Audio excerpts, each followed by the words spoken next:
Welcome to the first of many installments on drawing different types of textures with graphite or charcoal. For this video, we're going to be talking about drawing clouds and that sort of wispy, poofy texture that we can create.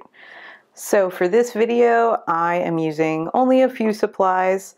I've got my handy 2B pencil. That's pretty standard for me, run-of-the-mill right in the middle. We've got a kneaded eraser, a regular pink eraser, a blending stump. This is a Tombow Mono eraser. It's a super tiny little guy. And then lastly, I just have a drafting brush to erase any little eraser bits that are left on the paper without smudging my drawings. So let's get started. You know, there's a lot of different types of clouds, so there's many ways we could approach this just depending on the type, but for this example, I'm going to focus on like big poofy clouds because they're fun and poofy. I'm just going to roughly block in where my clouds are hanging out in this picture. One thing to keep in mind as we are, creating clouds especially is, our brain wants us to be like, well, clouds are white. So, they're all going to be white. Everything about them is white.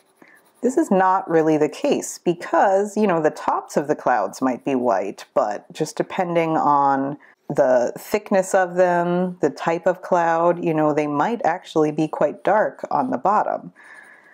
So, we want to actually look at the values that are being created within the clouds that we're looking at. So what I'm doing right now is I'm actually just blocking in where the sky is. So the sky is going to be slightly darker in value than the clouds in most of the locations. So like in the areas where our clouds are lighter, the sky is going to be darker. And I'm just going to roughly just block in a vague description of the clouds. I'm not worrying too much about having like super precise edges.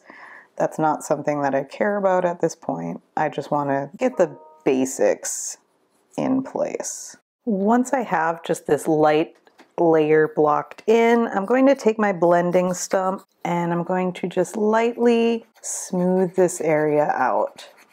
And like I said earlier, I'm not super concerned about the edges of my clouds. I can clean those up later, and actually if I go over the edges of where I want my clouds to be, that's fine. It's not really a problem. I can fix that later. And honestly, it's going to be probably more beneficial to do this with just rough edges like this because the edges of most of the clouds aren't very hard edges. In most of the locations, they're actually quite wispy and soft, so this is one way to kind of work things out. When I'm using my blending stump, I want to use the side of it as much as I can, not really the tip, because the side of it, if I'm working in kind of like tight circular motions, it's going to really like smooth out my space a lot more than if I were just using the tip of the blending stump. The tip of the blending stump will end up making more of like a line and not really like a smooth area of value. I'm aiming for as smooth as I can get for the sky. I want it to be like really nice and flat. So the more I move my blending stump in a line, the more my shading is going to look like it has stripes in it. So I want to avoid that as much as possible. And if I feel like my sky is a little too dark in value, I can always use my kneaded eraser and ooh, aggressive. All right. I'm going to soften it up and kind of freshen it up a little bit by pulling it apart. And then I can kind of shape it into however I want and just kind of dab over where I've been shading and just gently lighten up my value. So this is a great tool for working with shading. It works very well. And now when I get to this stage, I can point my kneaded eraser here and just start kind of like creating little wispy shapes into the sky. So at this part of the cloud, it's kind of breaking apart. So those sort of wispy lines are going to be a really great texture here. And then on this cloud, my edges are a little harder and a little more crisp. So my kneaded eraser might not do the job for me, and I might need to bring out some more intense options. So I'm going to do what I can here, you know, create the wispier spots as needed, and then I will go in with a different eraser to kind of pull out more of those harder edges. So I could use just a regular old pink eraser. That is going to work nicely for creating crisper edges. You might not get the level of control that you necessarily want here. And if that's the case, like if it's just a little too big for you to be working with, you could break out the smaller eraser, so in my case a Tombow eraser, which I will probably do in a little bit. So if I need to get really small little edges and details, I can pull out this eraser. I don't recommend using this for anything large because it's just so tiny, like it doesn't really work very well if you're trying to erase large areas, but it's excellent for doing small details. So if I need some like tiny little wisps to appear in my shading, I can use this eraser to do so. Another helpful tool, if you're using your eraser quite a bit, is a brush. So if you feel like you're smudging with your hands and not getting things off very cleanly without creating streaks across your artwork, I would use a brush. Very helpful. So now that I have kind of my sky and soft edges built into my clouds, now I can start adding the interior of the clouds. So I notice as I'm looking at my reference that the bottom of this main cloud is actually quite dark. It is darker than the sky. So I'm going to just gently build in an area of darker value here. The key to creating like very smooth shading is to keep your marks very close together and kind of move in a variety of directions to smooth it out as much as you can with your pencil first before you go in with your blending stump. That is going to create a much easier sort of area to work with as you blend with your blending stump. So it'll smooth it out first rather than trying to fight with your marks later and try and smooth them out later. So this is one of the better ways to create smooth areas of shading. It's much easier to smooth out something that is already smooth than to try and smooth over scribbles. Scribbles don't really like to be blended. So as I am creating this area of value, I'm really making sure that as I get close to the edges where I see like lighter areas, I am just kind of like gently tapering off my values, and I'm not really giving them like sharp edges necessarily, like they're kind of poofy shapes, and that's going to help me later on as I start building up these values more. So once I have this in place, I'm going to take my blending stump and moving in those tight circular motions. I'm going to smooth this out as much as I can.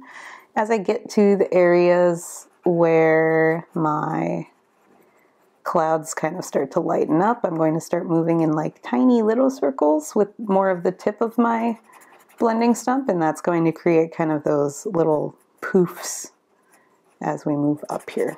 In the darker areas where I need a really smooth blend, I'm putting down a pretty fair amount of pressure here to smooth everything out.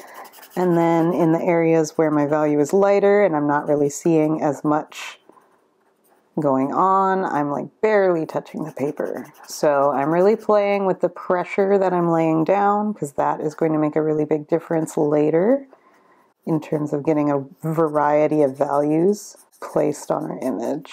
And now that I have some graphite kind of built up on my blending stump, I can use it to actually lay down graphite in some of the smaller and lighter areas of the clouds. So I'm kind of creating layers of poofiness. The main thing to consider as we're doing this is thinking about like, where is the light hitting on the cloud? So the areas that are kind of like on top are going to be brighter because the sun is shining down on them, and then the areas that are kind of like folded in or underneath are going to be darker. So we're just kind of thinking about those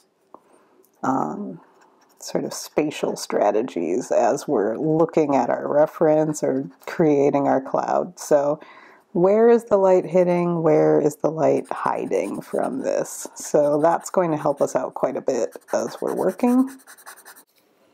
As I have this kind of like big, bulky, dark area, I'm going to go back in with my kneaded eraser and start to kind of pull out some middle values and some lighter values again. So I'm doing kind of a mixture of like dabbing with my eraser and also kind of like pressing down, almost like I'm stamping into it. So it's going to create a variety of different marks as I play with those. And basically at this stage, I'm really just going to go back and forth between using the eraser and using my pencil to kind of like create edges and clean things up.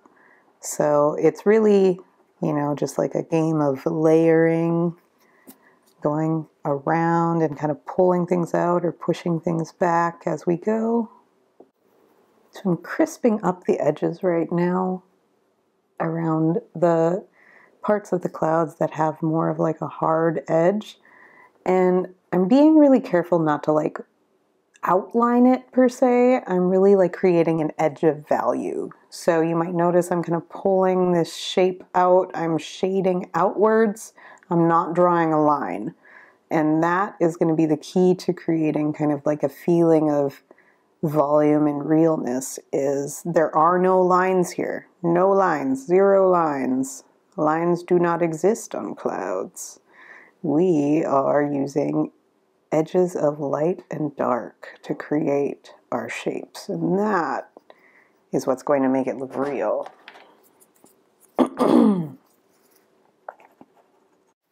As I get into the fluffy clouds while I'm trying, or the wispy clouds I should say, I'm trying to just kind of like gently bring in my blending stump into those areas, just to kind of get some differentiation. So it's kind of a back and forth between pulling out highlights with my eraser and then bringing in some really light shadows with my blending stump. Just kind of filling in some of those softer spaces, and that creates a really nice sense of like the clouds breaking apart. At this stage, I'm kind of pulling out some of the shadows where the clouds kind of overlap and billow up. So I'm doing a similar technique to what I did to create the edges around the sky. I'm just kind of like creating that hard edge between light and shadow, and then just gently pulling up with my values and just lightening up very gently to kind of blend it into those highlights.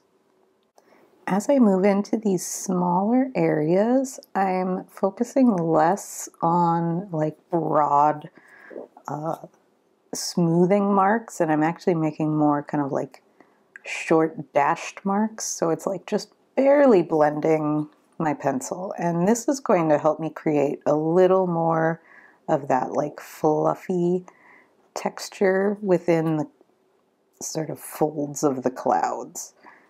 So I'm almost stippling. It's kind of more like a dash. And so it's just really gently pulling out my shading, but not like fully blending it. The marks I'm making right now as I am kind of filling in some of these sections are kind of like short little scribbly shapes, and this is going to help me kind of create more of an organic texture that I'm creating with the clouds, as opposed to doing more like lines. So just really short scribbles. Every time I go to use my blending stump, I'm kind of wiping off some of the excess graphite that builds up so that I don't accidentally go too heavy with my marks too quickly, because I don't want to end up with like a really dark mark when I'm aiming for more like a mid-tone value. And again, as I move, I'm kind of working on these sort of short, slightly curved or slightly dashed marks with my blending stump to create more of an organic texture. A little stippling. And now that I have, some of these down, I think I'm just going to go in and bring back a few of the more mid-tones throughout here so that I have a little more transition between my lights and my darks in certain areas. So again, kind of still working with that more stippled texture. That's going to create more of the fluffy feeling. And as my finishing touches here, I'm just going in with my Tombow eraser to gently kind of pull out some tiny little highlights within the mid-tone values of the folded parts of the clouds. And that's really just going to give it that extra bit of floof as we're looking at them. So I'm really just kind of like almost stippling with my eraser to create some of those little small bulges. All right, so there we have cloud texture.